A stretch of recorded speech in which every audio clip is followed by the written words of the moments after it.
Question number 9. What is saying this question? 27 solid iron sphere.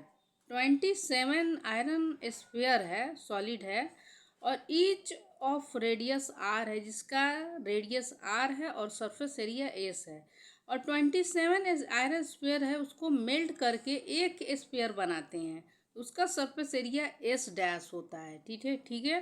तो find करना है कि रेडियस आर डैश कितना होगा न्यू स्फीयर जो बना होता है, और दूसरा में है ratio of S and S dash. ठीक है, सरफेस एरिया छोटा वाला का और सरफेस एरिया बड़ा वाला का रेशियो ये निकालना है। तो चलिए इसको समझते हैं।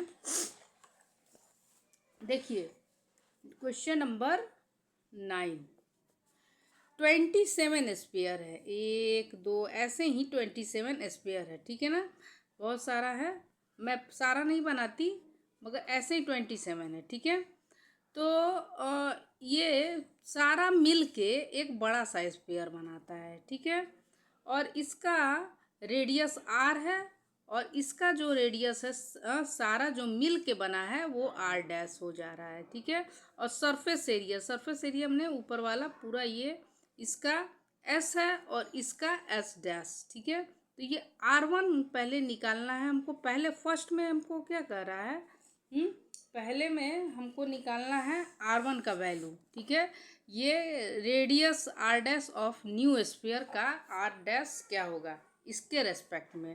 तो चलिए वॉल्यूम इसका पहले निकाल लेते हैं, और वॉल्यूम से हम निकालेंगे।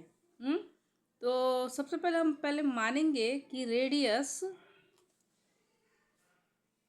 Of small sphere equal to R, जो कि दिया हुआ है, और सरफेस एरिया एस दिया हुआ है स्मॉल का। ठीक है, स्मॉल स्फीयर का तो एस, और रेडियस अब इसका भी लिख लेंगे बड़े वाले का। तो रेडियस ऑफ लार्ज स्फीयर जो मेल्ट होके बना है एक,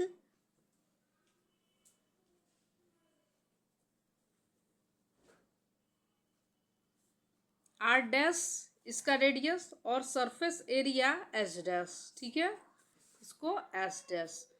तो पहला वाला हम क्या ले, देखिए ये देखिए इसका वॉल्यूम, इसका वॉल्यूम 27 है, ये 27 है, ये मान लीजिए एक है, एक में 27 ऐसा ही है। तो volume of 27 small sphere equal to हो जाएगा ये 1 स्फीयर। लिखेंगे volume of 27 small sphere equal to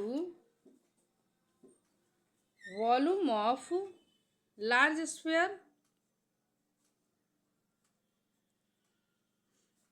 ये वाला बात आपको समझ में आई कि नहीं?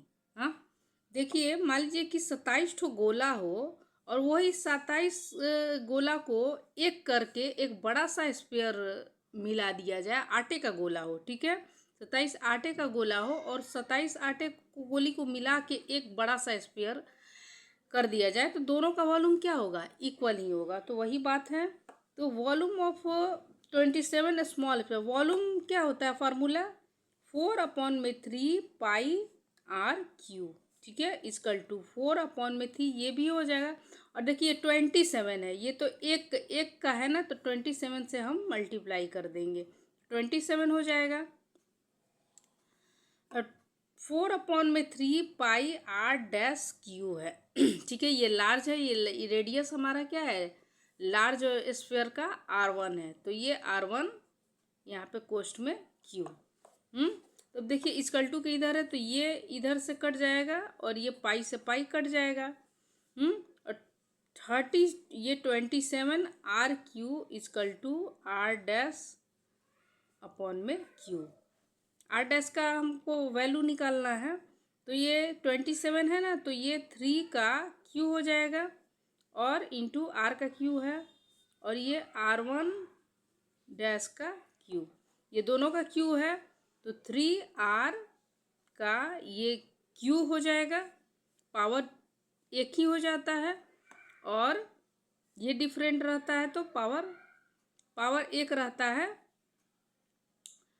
और इसका क्या हो जाएगा R1 और ये Q। अब देखिए ये और ये दोनों का Q है, तो ये Q से Q कैंसिल हो जाएगा। R1 का वैल्यू क्या हो जाएगा 3R हमारा निकल के आ जाएगा, ठीक है। अब दूसरा क्या है, रेशियो ऑफ R क्या है, रेशियो ऑफ S और S डैश।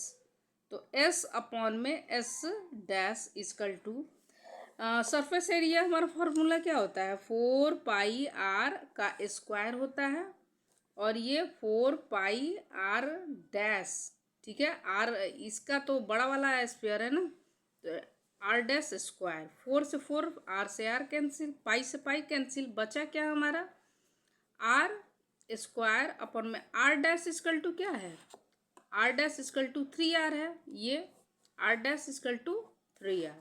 यहाँ पे हम 3R लिख देंगे का स्क्वायर, R स्क्वायर अपॉन में 3 का स्क्वायर क्या होता है 9, और R स्क्वायर से R स्क्वायर का कट जाएगा, तो 1 अपॉन में 9। तो हमारा इसका रेशियो क्या हो जाएगा 1:9 का रेशियो हमारा आ जाएगा, ठीक है। अब क्वेश्चन नंबर 10 पे चलते हैं। कोई प्रॉब्लम हो तो कमेंट्स बॉक्स में कमेंट्स कीजिए।